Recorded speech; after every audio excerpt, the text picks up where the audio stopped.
안녕하세요. 법학 박사 법무사 전문위원 동국대학교 행정대학원 겸임교수 김철중입니다. 오늘은 소장, 답변서, 준비서면, 지급명령, 이행공고결정, 내용증명 이런 거에 대해서 가르쳐 드리겠습니다. 우리가 만약에 억울한 일을 당했어요. 돈을 못 받는지 손해가 생길 수도 있고 부당하게 불이익을 당할 수가 있고 여러 가지가 있잖아요. 소송의 종류는 수백 가지, 수천 가지가 넘어요. 근데 만약에 내가 돈을 친구한테 1억 빌려주고 못 받았어요. 그러면 대여금 소송을 해야 돼요. 대여금 소송을 하면 원래 돈도 하면 안 주잖아요. 그러면 바로 그 사람의 부동산에 있으면 경매를 넣는다든지 통장에 있어 압류를 할 수 있는 게 아니에요. 집행권은 있어야 되는데 집행권에는 여러 가지 종류가 있는데 살 꼬셔가지고 그 공정사무실에 가가지고 그 공정서를 받아오면 거기다 집행문 발급 받아가지고 송달 확정되면 필요 없이 집행문 발급 받아가지고 강제 집행하면 되는데 보통 안 해주죠. 그러면 소송을 제기해야 돼요. 소송을 제기하는 거는 이제 법원에다가 1억 같으면 지급명령은 금액에 상관없이 할 수가 있어요. 만약에 지급명령 하는 거는 인지가 소송에 비해서 쌓여 한 10분의 1 정도인데 단점은 나중에 이제 지급명령 신청할 때 법무사든 변호사든 썼으면 그 비용 들고 이게 또 소송으로 전환되면 부족한 인지나 송달료 또 추가로 더 많이 납부해야 돼요. 그러면 또 비용이 들기 때문에 지급명령 같은 경우는 상대방의 주소가 확실하고 이해 안 할 것 같은데 하는 게 좋아요. 근데 보통은 시간 끌려고 이해하면 소송으로 전환돼 가지고 오래 걸려요. 우리나라는 헌법이 3심제를 보장하고 있기 때문에 1심, 2심, 3심 보통 1심, 2심, 3심 다 하면 5년 정도 걸립니다. 그러면 그런 거를 잘해야 되고 또 만약에 이제 내가 대여금 소송을 했어요. 근데 상대방이 딱 받아보고 보통 이제 법무사나 변호사 비용도 줘야 되니까 지면 확실하면 이해하는 경우도 있지만 대부분 그런 거 생각 안 하고 이의를 해요. 그래야지 답변서를 내고 준비서면 내고 해서 보면 적어도 6개월에서 1년 버티니까요. 만약에 소장이 왔는데 한 30분 넘게 가만히 있으면 무변론 원고 성소 판결돼요. 그러면 무변론 원고 성소 판결하고 보내요. 그러면 선고 기일날. 근데 보통은 받아놓고도 가만히 대답 안 하는 경우도 있어요. 그러다가 선고 기일 며칠 전에 딱 답변서를 내면 다시 소송이 진행돼요. 그리고 여러 가지 소송에는 고도의 여러분들 장기나 바둑 들으실 줄 모르겠는데 그 고도의 전략이에요. 내가 증거가 있어도 다 패를 까는 게 아니고 차근차근 내야 돼. 처음에 다 완성 다 내버리면 나중에 아무리 내가 증거를 완벽하게 내고 법리적으로 잘 써도 상대방은 어차피 법무사나 변호사한테 찾아가가지고 이 보여줘요. 그러면 돈을 받고 법리적이든 궤변을 늘어놓든 말을 해야 되기 때문에 싸움이 날 수밖에 없어요. 사람 말싸움하는 거랑 똑같아요. 그걸 법리적으로 판례와 조문을 써가지고 하는 거고요. 이게 이제 답변서든 준비서면 소장이든 전략이 다 있어요. 이게 소명칭부터 해서 내가 민법 750조의 불법행위에 손해배상 청구를 한다. 그러면 고의나 가실 그리고 손해, 인과관계 이런 거 손해 액수 그리고 이 손해도 적극적 손해, 소극적 손해, 위자료 이런 게 있어요. 예를 들어 교통사고를 당했다 얘한테. 근데 보험사에서 금액이 적어갖고 소송을 한다. 만약에 적극적 손해 같은 경우에는 내가 적극적으로 다쳐가지고 다리 하나 부러뜨렸다 이 병원비 이런 거 드는 거잖아요. 그리고 소극적 손해 내가 일 못함으로 이래갖고 많이 들잖아요. 위자료, 정신적 위자료 이런 거 다 청구한단 말이에요. 이게 손해 3분설이에요. 대법원 판례가. 그리고 소송에도 이제 내가 만약에 10억 받을 게 있는데 10억 당하면 인지가 비싸잖아요. 그러면 1억만 청구하고 대법원 판례가 일부 청구 명시설인데 소장 결론 위에 목차례 갖고 일부 청구 명시를 한 다음에 지금은 이거 10억인데 원래 받을 거는 그리고 아직 손해액 특징 안 됐으면 1억만 미리 청구한다 이런 경우 있어요. 삼성에 옛날에 삼성에 그 형제들끼리 그 재산 상속 소송이 났었잖아요. 옛날에 이건희 회장님 계실 때. 그때 그 형이 소송 제기했을 때도 수천억 넘게 이러면 인지가 많으니까 소액만 청구했어요. 그때 일부 청구 명시수를 해가지고 해보고 될 수도 있고 안 될 수도 있는 거잖아요. 이기면 나중에 확정하면 되는 게 있든지 청구 취지 확정을 해야 되고, 만약에 판결 선고됐으면 별소를 제기해도 되고 그래요. 그리고 만약에 답변서 쓰는 요령도 일반인 막 심파조를 쓰고, 법무사 변호사도 이제 공부를 제대로 안 하고 이러면 이 심파조나 막 궤변을 늘어놓을 수밖에 없는데, 그렇게 쓰면 안 되고 한자를 쓰더라도 정성스럽게 법리적으로 잘 써야 돼. 판례하고 조문하고 사안 포섭해갖고. 왜냐면 소송에 이제 자인이라고 있어요. 내가 쓰면 그 심리가 있기 때문에 내가 불리하게 쓰는지 유리하게 쓰는지 몰라요. 다 유리하게 쓴다고 생각하지만 그 객관적으로 보면 불리한 게 딱 걸려들어요. 그러면 고수들은 저 같은 사람이 딱 보면 법리적으로 이거 저는 상대방 변호사든 법무사든 그 답변 오면 그걸 찾아내걸라니 이러면 그거 나 그 인용한다고 하면 자인돼 가지고 상대방이 질 수가 있어요. 그래서 그거를 되게 조심해야 돼요. 그리고 소송에는 입증 책임이라는 게 있어요. 다 조문해 보면 입증 책임 분배해 갖고 다 이거는 원고가 주장하는 사람이 원래 입증 기본적으로 져야 돼요. 입증 책임이 전환이나 완화된 것도 있어요. 뭐 환경오염 소송이라든지 의료 소송 이런 거 같은 경우는 그 일반인이 입증하기 어렵잖아요. 그래서 전환되거나 완화된 것도 있지.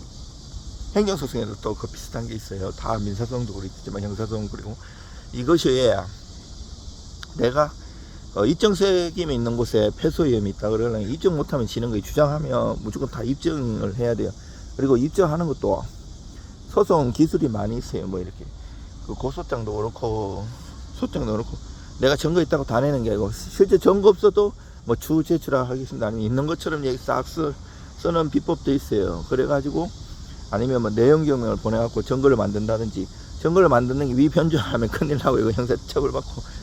내가 증거 쓰면 내용 증명 잘 보내가지고 이렇게 해가지고 그 내용 증명도 상대방이 도달주의 원칙에 해갖고 도달하고 이해 안 하면 그게 그 증거가 되걸랑요.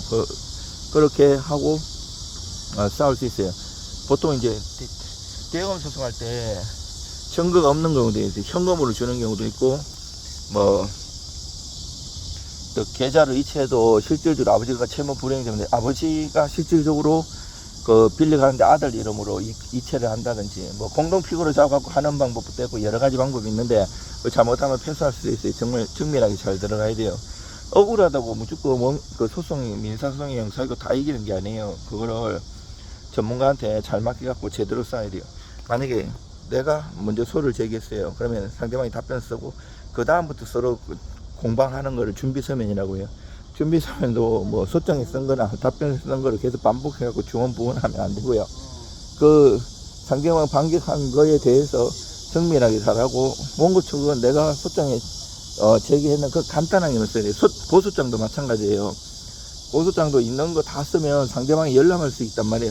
경찰이 딱 그 고소장 내면 고소인을 먼저 조사를 해요. 그 다음에 딱 법리 생각한 다음에 피고소인한테 전화해 오라 그래요. 그러면 보통 뭐 특대고 그냥 맨날 며칠 오라면 하면 가는 사람도 있지만 똑똑한 사람들은 변호사 선임도 알아보고 또 고소장 열람해보고 간다 그러면 고소장 열람할 수 있거든요. 그러니까 그거를 마창하게 다 쓰면 오히려 만약에 사기죄로 형사고소를 했어요. 그러면 얘가 이렇게 주장하는 해가지고 그거를 빠져나갈 걸 다 준비한단 말이에요. 그리고 사기 실 때부터 일이 다 준비를 하기 때문에 사기꾼들은 장황하게 쓰면 안 돼요. 장황하게 쓸 때도 있는데 그 사건마다 다 결이 달라요. 그래갖고 보충 서면을 싹 내야 돼요. 보충 서면은 냈는지도 모르고 기록이 없기 때문에 사건 뭐 민사소송처럼 기록이 있는 게 아니걸랑요.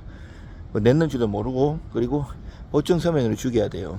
그리고 증거도 막 스모킹 그러니까 확실한 거 있잖아요. 얘가 자꾸 거짓말하도록 냅두고 민사소송도 그래 계속 거짓말하도록 냅두고 나중에 결정적인 증거 있잖아요. 내 순고있는 거 그 변론 전개하기 전에 탁 내는 거예요. 그래가지고 상대방이 꼼짝도 못하고 너 이거 진작 내지 만약에 왜 지금 내나 이렇게 하는 경우 없어요. 오히려 너 이때까지 서로 공방하면서 증거도 제대로 안 하고 이거 했는데 대비도 안 해놨냐 이렇게 하기 때문에 나중에 결정될 때 내는 게 더 좋고요. 만약에 변론이 종결하면 그 다음부터는 정거는 내도 의미는 없어요. 물론 참조서면으로 내긴 해요. 참조서면인데 옛날엔 참조서면 하면 판사가 받는데 요즘은 다 원피고한테 상대방한테도 다 보내줘요. 변론은 어차피 종결되어 있기 때문에 뭐 변론 재개도 할 수 나중에 신청할 수도 있고. 근데 보통 참조서면 내고 크게 영향을 안 미치는데 그때도 또 내는 거라든지 여러 가지 다 달라요. 제가 내가 지금 뭐 이렇게 들고 하는 게 아니잖아요. 경험해갖고 10수년 동안 이 일을 하니까. 그리고 저는 지금 일이 좋은데 이 여름에 여기 저기 서울교대 사무실 옆에 이제 거닐면서 뭐 잠깐씩 하는데 100가지 1000가지 있는 걸 다 얘기를 해줄 수는 없어요. 제가 시간도 많이 가고 뭐 이거 거치대도 없이 그냥 핸드폰 들고 아무 편집도 없이에요. 뭐 남들처럼 막 이렇게 뭐 대본을 준비해 가지고 그 업체에다 맡기면 비용도 많이 들걸랑요. 그러면 그 손님한테 다 그 전가될 수가 있걸랑요. 저는 비용 적당히 받고 일 정말 잘해요. 그 판례도 변경해 보기도 하고 법무부인도 많이 이겨보고 공부를 좋아해가지고 박사도 따고 계속 논문도 쓰고 책도 쓰고 연구를 많이 해요. 저는 뭐 이렇게 어디 가갖고 술자리 가갖고 뭐 술을 먹는 이런 것도 안 해요. 모임도 안 가고 연구하고 뭐 가가지고 영업을 그렇게 하지도 않고요. 저는 뭐 이렇게 돈 많이 벌려고 막 사건을 많이 수임하지 않고 저는 온전히 제가 다 쓰고 이러기 때문에 사람 가려가면서 이 인성이 안 되는 사람 돕지 않아요. 뭐 돈에 연연하지 않고 적은 사건을 맡아고 정말 집중적으로 해요. 거의 논문 수준으로 쓰면 사람들 놀래요. 하여튼 만약에 법적인 문제가 생겼으면 의뢰를 주시면 상담하고 수임하면 상담비 빼드려요. 그리고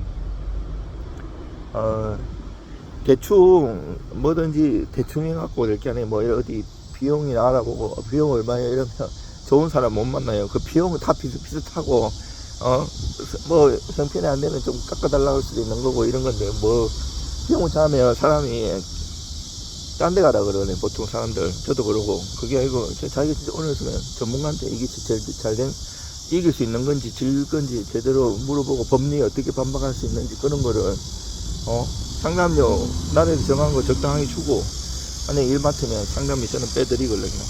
그렇게 하는 게 중요한 건데 뭐 상담비 있으면 부담된다고 안 하고 왜냐면 그 자료 같은 거 다 검토하고 말하고 이러면 시간도 다 가고 그 사람들 그런데 점을 치러와도 복비를 내는데 그 상담비 아끼는 사람들 보면 안타깝더라고요. 그러면 그것 소탐 대실이에요. 소탐 대실. 하여튼 그렇고 이게 그 민사소송이든 형사소송 같이 붙은 것도 있고요. 이 법리적으로 꼼짝 못하게 해야 되고 사실관계도 반박을 잘 쳐줘야 돼. 다. 그리고 1심, 2심이 형사든 민사든 사실심이고 3심이 법률심이라서 1심, 2심 때 사실관계를 잘 정리하고 잘 반박을 해야 돼요. 법리하고 섞어가지고 사실심이라 해서 법리를 안 쓰는 게 아니고요. 3심에서는 법률심이라 가지고 사실관계는 안 보글랑이요. 물론 사실관계를 통해 가지고 법리가 잘못됐으면 그거 하는 방법도 있어요. 판례도 있고 그 섞어 갖고 주장하는 그 논리 구조가 있는데 그거는 예외적이기 때문에 하여튼 실질적으로는 만약에 억울하게 성추행으로 만약에 고소를 당했어 그러면 사실관계 싸우는 거 2번에 실제로 대법원까지 안 가고 그리고 그런 거를 진짜 잘해야 돼. 뭐 눈물로 심판으로 써갖고는 택도 없고요. 만약에 싸울 거다 그러면 형사성에서 그럼 정말 전쟁처럼 잘 싸워야 돼요. 법리를 탁탁탁 사실관계 탁탁 해야 돼. 그리고 이제 유튜브 이런 걸 좀 조심해야 돼. 유튜브 보면 저는 그런 거 아닌데 막 이런 막 겁을 엄청 주는 케이스 형사사건 이런 거 하면 뭐 대법원 판례가 바뀌었나 뭐 이제 성인지 감수성 해갖고 뭐 약간 내가 뭐 하면 나 그 성추행으로 뭐 깜빵 간다 뭐 다 근데 하여튼 증거 없어도 다 처벌받는 줄 아는데 우리나라의 대원칙 형사는 증거 재판지 증거가 있어야 돼. 증거가 있어야 돼 가지고 그 증거가 있어야 되는데 증거가 없어도 여러 가지 이제 전치지라든지 여러 가지로 이제 하는 것들이 있긴 있는데 그 기본적으로는 증거가 있어야 돼. 증거가 있는데 저기 뭐 유명한 정치인도 그렇게 해가지고 형사처벌 자살하고 뭐 감방하고 이런 생각하면 안 되고 대원칙을 해야 돼. 뭐가 하나 바뀌면 그걸 다 자기가 한 사건 다 있는데 유튜브에 막 하는 거를 조심해야 되고요. 뭐 주식이나 부동산도 마찬가지고 정보를 잘 걸러서 들어야 돼요. 그거를 막 겁난다고 막 해가지고 그렇게 하는 것도 아니고요. 지금은 뭐 조금은 있을란가 보는데 정관 같은 거 막 변호사 보면서 되게 비싸요. 그런 거. 근데 그거보다는 정말 그 판사님들이나 수준들도 되게 높으시기 때문에 옛날처럼 그런 게 아니고 정확한 법리적으로 이런 거 딱딱 따지고 이런 것도 중요해요. 물론 그런 게 정관이 뭐 아예 없는 건 아니겠지. 근데 옛날처럼 그런 거보다 정말 세상이 많이 바뀌었잖아요. 그러니까 정권도 계속 바뀌고 세상마다 전 정치는 잘 모르지만 그 분위기도 많이 바뀌고 이래요. 그래가지고 막 정치 쪽에 판사님도 있는지는 모르겠지만 대부분 다 선량하시고 다 공부 많이 하시고 자기 나름대로의 그 권주가 있기 때문에 뭐 청탁하고 이런 게 중요한 건 아니에요. 법리적으로 딱딱 싸우고 또 만약에 진짜 형사적으로 자기가 잘못했으면 아니 깜빵 가든 처벌 받아야죠. 그건 당연히 자기가 잘못해놓고. 근데 억울한 거는 싸워야 되는 거지. 내가 진짜 잘못했는데 빼달라 이거는 아닌 거죠. 진짜 억울한 경우에 민사하고 형사하고 싸우는 거죠. 그리고 민사도 진짜 자기가 잘못되고 있으면 뭐 돈을 쓰면 미안하다고 사과를 하고 잘 합의하는 쪽으로 가는 것도 중요하긴 해요. 여러분들 힘내시고요. 의뢰할 일 있으면 도와주시죠. 여러분 응원하겠습니다.